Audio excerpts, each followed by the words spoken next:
शादी के खबर सुन के पानी चढ़े छे कोनो दबा सुइया सुतनाई रानी करे छे।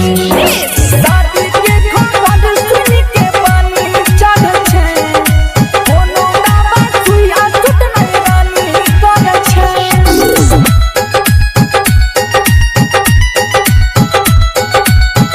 संगम रिकॉर्डिंग स्टूडियो चकरमनिया। किया छोड़ देली दिला तोड़ देली हमर किरिया छो बोल जान गे गे गे गे।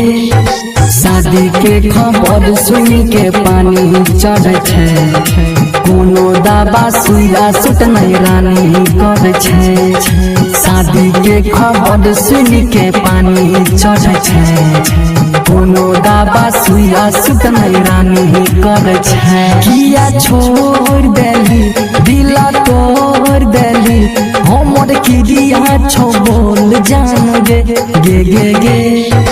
शादी के खबर सुन के पानी चढ़े छे कोनो दबा सुइया सुतनाई रानी करे छे।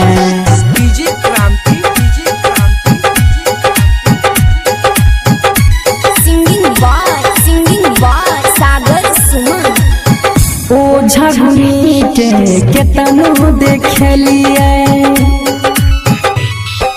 पैथोलॉजी में जाके जांचो करलिए तैयो न कोनो सुधार होई छै गे।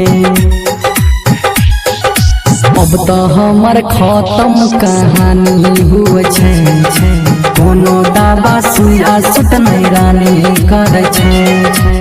शादी के खबर सुन के पानी चढ़े छे कोनो दबा सुइया सुतनाई रानी करे छे।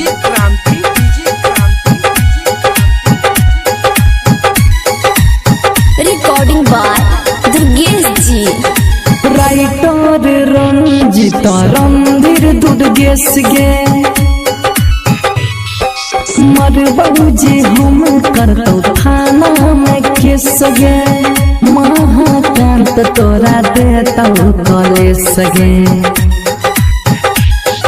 सागर सुमन संग मन मानी कर छी कोनो दबा सुइया सुतनाई रानी करे छे। शादी के खबर सुन के पानी चढ़े छे कोनो